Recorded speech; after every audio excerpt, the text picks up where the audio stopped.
ఓం సాయిరామ్. శ్రీ సచ్చిదానంద సమర్థ సద్గురు సాయినాథ్ మహారాజుకి జై. మన సాయి కుటుంబ సభ్యులందరికీ నమస్కారం అండి. ఎలా ఉన్నారు, ఏం చేస్తున్నారు? మీరందరూ కూడా సంతోషంగా, క్షేమంగా, ఆరోగ్యంగా ఉండాలని, సాయినాథుని యొక్క ఆశీస్సులు మనపై ఎప్పుడూ ఉండాలని మనస్ఫూర్తిగా ఆ సాయిని వేడుకుంటూ, ముందుగా అందరికీ కూడా ముక్కోటి ఏకాదశి శుభాకాంక్షలు.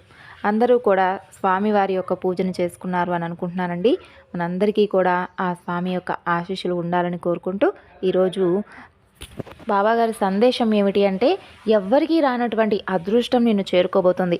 ఊహించినటువంటి ఒక గొప్ప బహుమతి నీ చేతిలో పెట్టబోతున్నానని బాబాగారు అంటున్నారు. మరి దేనిని ఉద్దేశించి ఈ సందేశాన్ని మనకు తెలియజేయబోతున్నారు? బాబాగారు చెప్పేటటువంటి ఆ ధైర్య వచనాలు వినేందుకు మీరందరూ కూడా సిద్ధంగా ఉన్నారు కదా. మరి ఆలస్యం చేయకుండా ఆ సందేశం గురించి తెలుసుకుందాం. వీడియో నచ్చితే తప్పకుండా లైక్ చేయడం మాత్రం మర్చిపోకండి ఫ్రెండ్స్. అలాగే ఛానల్ మొదటిసారి చూస్తున్నట్లయితే తప్పకుండా సబ్స్క్రైబ్ చేసుకోండి. నీవు ఎంత ప్రశాంతంగా ఉంటే అంత మనశ్శాంతిని పొందబోతావు. అలాగే సంతోషంగా ఉండడానికి అలవాటు చేసుకో. కష్టాలు అనేవి ఏవి కూడా శాశ్వతంగా నీ దగ్గరే ఉండిపోవు. కాబట్టి అవి కూడా వాటంతటా అవే ఎలా వచ్చాయో అలాగే వెళ్ళిపోతాయి. వాటినే తలుచుకుంటూ ప్రతిరోజు కూడా కుమిలిపోతూ నీకంటూ సొంతంగా ఉండేటటువంటి ఆలోచనలు సైతం పక్కన పెట్టేసి ఆ సమస్యల్లోనే కూరుకుపోతూ ఎక్కువగా వాటి గురించి ఆలోచిస్తూ నీ ఆరోగ్యాన్ని సైతం పాడు చేసుకుంటూ ఉంటున్నావు.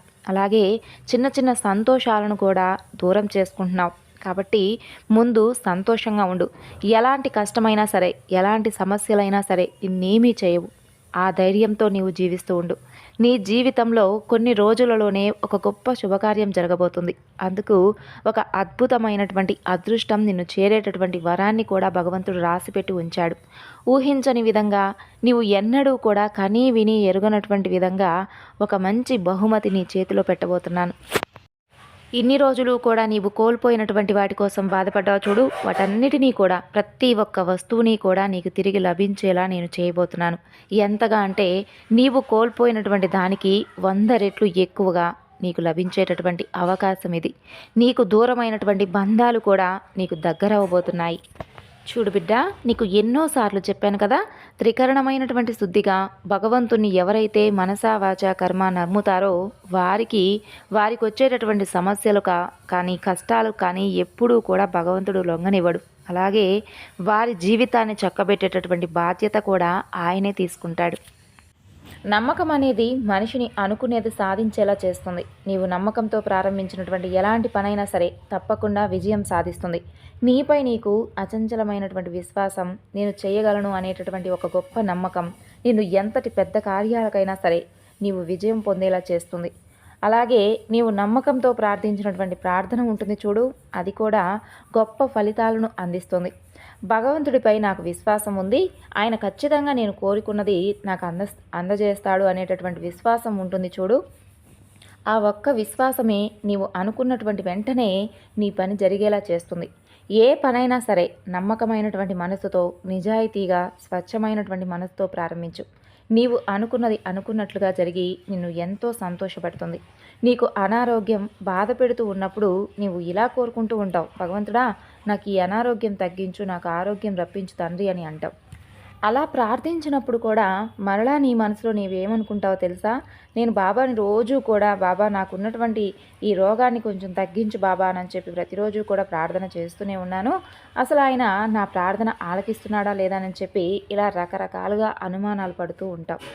ఆ అనుమానం ఏం చేస్తుందో తెలుసా? నీకున్నటువంటి నమ్మకాన్ని దెబ్బతీస్తుంది. అంటే నీవు నమ్మకంతో భగవంతుణ్ణి ప్రార్థించలేదు కాబట్టే నీవు అనుకున్నది వెంటనే జరగదు. భగవంతుని మనస్ఫూర్తిగా నమ్మి ఆ తరువాత ఆయన్ని ప్రార్థించి నీవు ఏదైతే నీ ఆరోగ్యానికి సరైనటువంటి మందులను నువ్వు వేసుకుంటూ ఉంటావో వాటి నమ్మకంతో వాడితే కనుక తప్పకుండా సక్రమంగా పనిచేసి నీ అనారోగ్యం కూడా అది వెంటనే తగ్గించేలా చేస్తుంది. నీవు వేటిని నమ్మకుండా అనుమానపు ఆలోచనలు పెట్టుకుంటూ ఉంటే కనుక నీకు ఏ విధంగా ఆరోగ్యం సహకరిస్తుంది చెప్పు? అలాగే నీకు అత్యవసరంగా ధనం అవసరం పడవచ్చు. ఒకవేళ అవసరానికి ఆ ధనం నీ దగ్గర ఉండకపోవచ్చు, కానీ నీకు ఎంతో అత్యవసరంగా ధనం కావాలి. అప్పుడు నువ్వు ప్రార్థిస్తావు, బాబా ఒక్కసారి నన్ను చూడవయ్యా, నేను ఎన్ని బాధల్లో ఉన్నానో ఒక్కసారి చూడు, నాకు అత్యవసరంగా నాకు వెంటనే ధనం కావాలి బాబా, ఎలాగైనా సరే ఆ ధనాన్ని నాకు వెంటనే ప్రసాదించు తండ్రి అని అంటావు.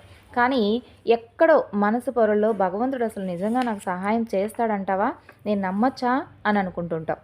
మరి నేను భగవంతుడి మీద భారం వేశాను కదా, అంతా ఆయనే చూసుకుంటాడులే, నా ప్రయత్నం నేను చేస్తూ ఉంటానని చెప్పి నువ్వు ప్రయత్నం వదలకుండా చేసి చూడు. నువ్వు తప్పకుండా ఏదైతే కోరుకుంటున్నావో అది తక్షణం నీకు అందేలా వెంటనే చేస్తాను. కేవలం అదొక్కటే కాదు, నీకు ఏదైనా ఏ కోరిక ఉన్నా ఏ అవసరం ఉన్నా భగవంతుణ్ణి ప్రార్థించిన వెంటనే నీవు ఈ బాబాను మనస్ఫూర్తిగా నమ్మి విశ్వసించి ఆయన రక్షణ నీవు కనుక కోరుకున్నట్లయితే ఏనాడైనా కానీ నిన్ను ఆయన వదిలిపెట్టేటటువంటి ప్రసక్తే లేదు. నీకు అండాదండగా ఉంటూ ఎల్లవేళలా నిన్ను రక్షిస్తూ ఎలాంటి ఆపదలు నీకు రాకుండా చూసుకునేటటువంటి బాధ్యత ఆయన చేపడతాడు. మనలో ఉండవలసింది అచంచలమైనటువంటి విశ్వాసం మాత్రమే. అది ఒక్కటి ఉంటే మాత్రం చాలు. ఇక మనం దేన్నైనా సరే తప్పకుండా సాధించేటటువంటి అనుగ్రహాన్ని ఆయనే మనకు ప్రసాదిస్తాడు.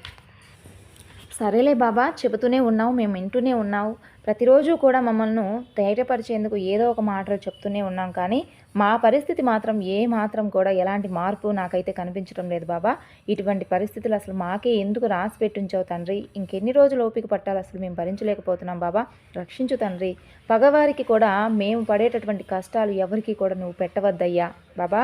నీవు మమ్మల్ని ఎల్లవేళలా కూడా కాపాడుతావని చెప్పి మేము అనుకున్నటువంటి మాకున్నటువంటి గొప్ప ఆశ నీవు మాకున్నావు కాబట్టే ఈరోజు వరకు కూడా మేము ఇలా జీవించగలిగాం. కానీ మేము మాత్రం ఈ కష్టాలు తట్టుకోవడం మా వల్ల కావడం లేదు తండ్రి, మాకు ఏదైనా కానీ దారి చూపించు అని అనుకుంటూ ఉన్నావు. అందుకే చెబుతున్నాను, ఎక్కువగా వాటి గురించి ఆలోచిస్తూ నీవు కృంగిపోవద్దు అని అంటున్నాను. నీ కష్టాలు నీకు చాలా బాధనే కలిగించాయి, నిజమే, ఒప్పుకుంటున్నాను. అది కూడా నేను చూస్తూనే ఉన్నాను కదా. ఎంతో ఓర్పుగా ఏనాటికైనా సరే ఈ కష్టాల నుండి బయటపడతాను అనేటటువంటి నమ్మకంతో నీవు జీవిస్తూ ఉన్నావు. కానీ ఎక్కడో కొంత అనుమానంతో జీవిస్తూ ఉన్నావు. చూడు బిడ్డ, కర్మానుసారం కొన్నిసార్లు కొంతకాలం కష్టాలు అనుభవించవలసి వస్తుంది. ఆ కర్మానుసారమే కొన్నిసార్లు తక్కువ కష్టాలు అనుభవించి వెంటనే తేరుకునేటటువంటి అవకాశము ఉంటుంది. ఇక ఏదైనా కానీ కష్టసుఖాలు అనేవి సహజం కదా. కాకపోతే నిరంతరం బాధలు పడుతూ ఉన్నప్పుడు ఇక ఏ మనిషికైనా కానీ ఇటువంటి భావమే కలుగుతుంది. నేను ఒప్పుకుంటాను. ఎందుకంటే మాటలు చెప్పినంత సులువుగా జీవితం వెల్లదీయడం అనేది కుదరదు కదా. ఒక జీవితం గడపాలి అంటే ఆ కుటుంబ పోషణకు, మంచి చెడులకు ఎన్నో అవసరమైనటువంటి ఆదాయం కూడా ఉండాలి. అందుకు సరైనటువంటి ఆదాయం లేనప్పుడే ఏ మనిషికైనా సరే కుటుంబాన్ని పోషించడం కష్టతరంగా ఉంటుంది. ఇప్పుడు నీకు వచ్చినటువంటి పరిస్థితి కూడా అలాగే ఉంది. ఇన్ని రోజులు ఎంతో ఓర్పుతో నమ్మకంతో ఎదురు చూసావు. ఇంకొద్ది రోజుల్లో అంతా కూడా బాగుంటుంది. అతి కొద్ది రోజుల్లోనే నీకు మంచి జరుగుతుంది. నిన్ను పీడిస్తూ ఉన్నటువంటి కష్టాలన్నీ కూడా చెల్లాచెదురైపోయి ఆ స్థానంలో సుఖాలు వస్తాయి. ఒక గొప్ప శుభకార్యం జరుగుతుంది.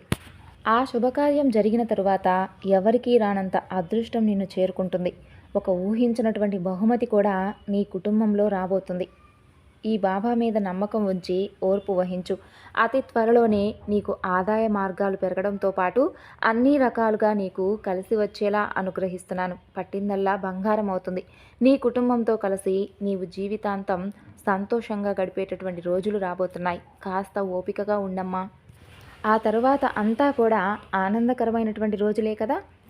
నన్ను నమ్మి నీ ముఖంలో ఎప్పుడూ కూడా చిరునవ్వుతో ఉంటావని నేను నీ నుండి కోరుకుంటూ సెలవు తీసుకుంటున్నాను. సంతోషంగా ఉండండి. సో విన్నారు కదండి ఈరోజు బాబా గారు చెప్పినటువంటి సందేశం. ఈ సందేశం మీ అందరికీ కూడా నచ్చింది అనుకుంటున్నాను. నచ్చితే తప్పకుండా మరికొంతమందికి షేర్ చేయండి. మరొక చక్కని వీడియోతో మళ్ళీ కలుసుకుందాం. అంతవరకు నమస్కారం. ఓం సాయిరామ్. సర్వేజన సుఖినో భవంతు.